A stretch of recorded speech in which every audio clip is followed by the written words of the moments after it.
Hey, Natana, are you ready for the workday at Sandstone Care? I am. Are you? I'm ready. I came here to ask you 73 questions. Are you up for it? Absolutely. Come on in. Let's do it. Hang on a minute. I gotta sign in. Gotta do the temp checks. So it looks like you're really excited for the day. Are you a morning person? Yes, I am a morning person. Awesome. What do you do in the mornings to kind of get you started on a positive note? I like to wake up, usually do like a 20-minute bar workout or a yoga workout just to kind of reset for the day. And then I get my coffee. Sweet. And what's your favorite breakfast food? Ooh, if it's a sit-down breakfast, I'm gonna have to say breakfast skillet. If it's like grab and go, definitely bagels and cream cheese. And what do y'all actually do here at Sandstone Care? So we do dual diagnosis and mental health treatment. And I have to ask, is that a real Van Gogh? Obviously, and we had them personally add in Pikes Peak. Love that.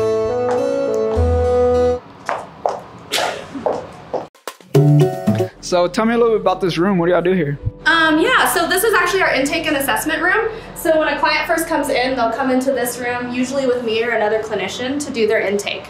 And do y'all practice hypnosis here with clients? No, we do not. And what's your favorite part about working here?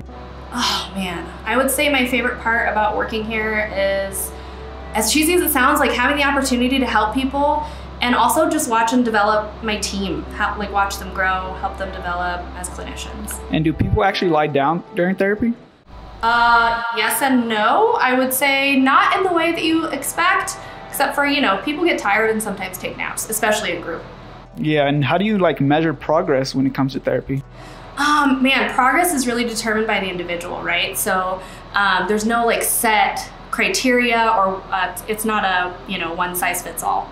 And you know, some people might be a little bit hesitant to talk about kind of their personal stuff. How do y'all handle those kind of sensitive information? We really take it slow, especially because I think it's really hard to even recognize that you need help, let alone ask for it.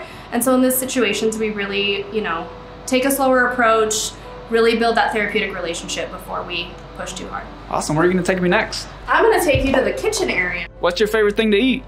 My favorite thing to eat? Ooh, I'd have to say tacos. What kind of tacos? Any tacos. I don't really discriminate against tacos a whole lot, but I would probably have to say birria tacos are my all-time favorite. And do y'all actually serve food here to clients? We do. I'll show you the secret stash. So we have our snacks out over here, but this is where the real stuff is hidden. And what's your favorite snack? Ooh, my favorite snack. I would have to say chips and salsa, for sure. I need to make some coffee. Hang on. Speaking of that, what kind of coffee do you like?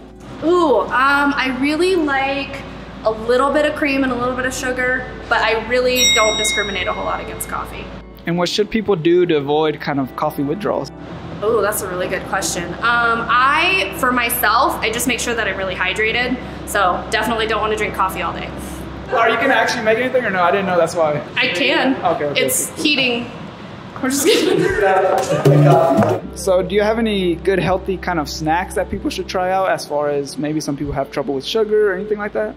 Yeah, I mean fruits, fresh fruit, nuts are really good for that.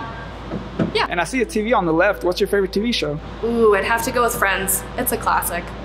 What's the last TV show you binged? Friends. And does exercise actually help people's mental health? Yeah, actually. It really releases those endorphins, gets your body moving. It's definitely beneficial. And I see like there's a lot of cool stuff around here. How does Sandstone Care make therapy fun? Yeah, that's a really good question. So if you want to come over this way, we actually have a foosball table. Oh, nice. That isn't necessarily used in therapeutic intervention, but it's good for them to take breaks. Fun fact though, it is backwards. So those who may not be as good with the left-handed goalie would really thrive on this foosball table. And be honest with me, are you good at foosball? I'm okay. I probably would be better on this table, seeing as I can block with my right hand, not my left. And what's your favorite art piece here at Sandstone Care? Ooh, I would have to say there's a lot of really good art pieces in this building. The therapy office that we'll go to next actually is probably my favorite spot because there's lots of different artwork on the walls from various employees and other clients as well. Do we fix that? How do we fix that? Oh. So what is this room right here? This is our academic vocational room. Looks like someone doing some actual work. That's our CEO, Michael Hunter, over in the corner. Hey, Michael, how are you? Probably doing really important things right now. We should probably leave him be, I guess. Yeah, maybe. So what do y'all do in that room? So that is our academic vocational coordination room. So we have an academic vocational coordinator that really helps with adolescents to tutor them, help them build up their skills if they're lacking in one area or another. For the young adults, she really works on helping them build their resumes, find jobs, interview skills, really learning how to function in everyday life. And are there any kind of like requirements to run a program like that? Sorry, what did you say? Yeah, so our academic vocational coordinators all have teaching certificates. That way, if they do have to administer testing, they're able to do so.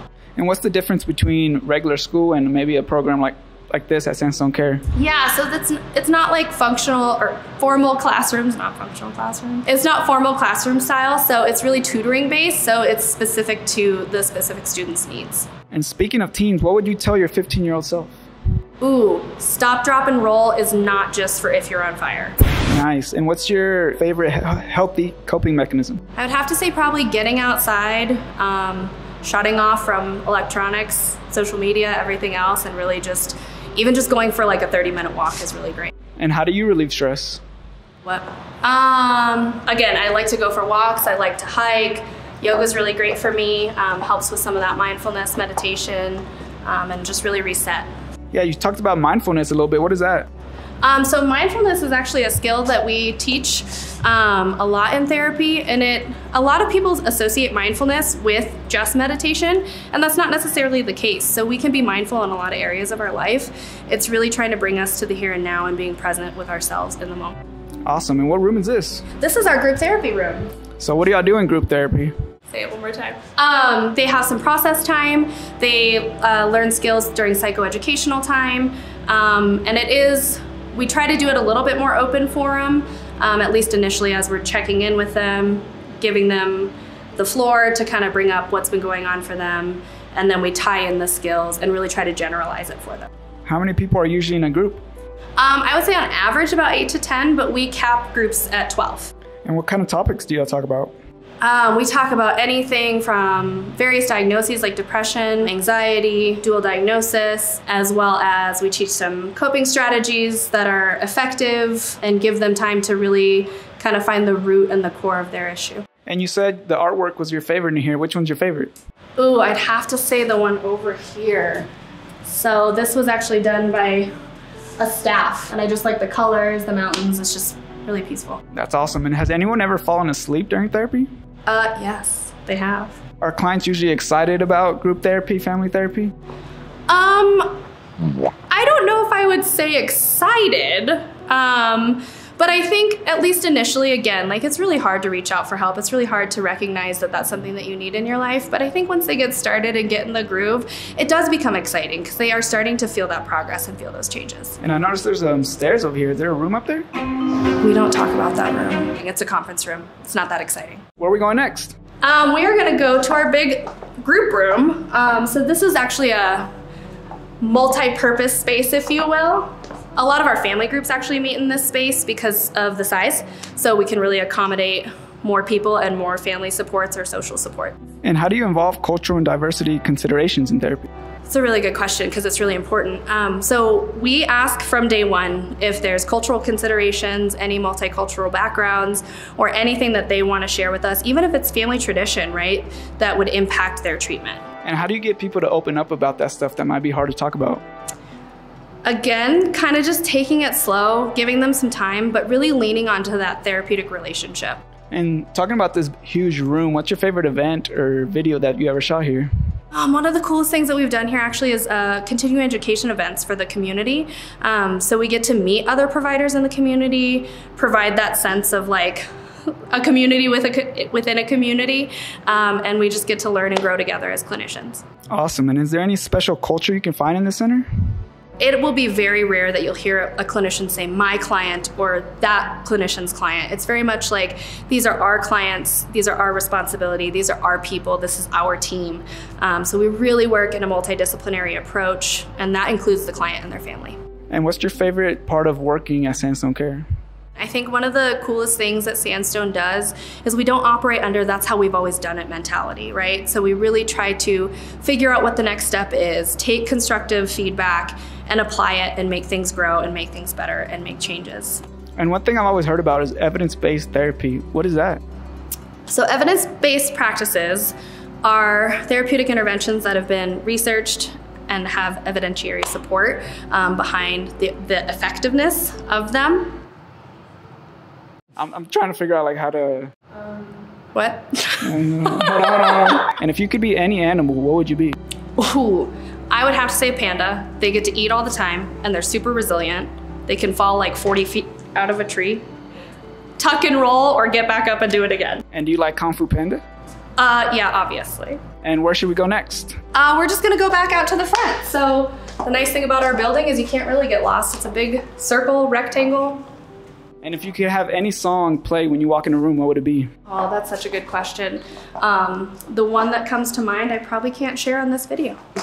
And are you kicking us out right now? Yeah, I got stuff to do. I got work to do. I got therapy, supervision. Awesome. Well, you have a great day. Thanks, you too. Bye. Bye.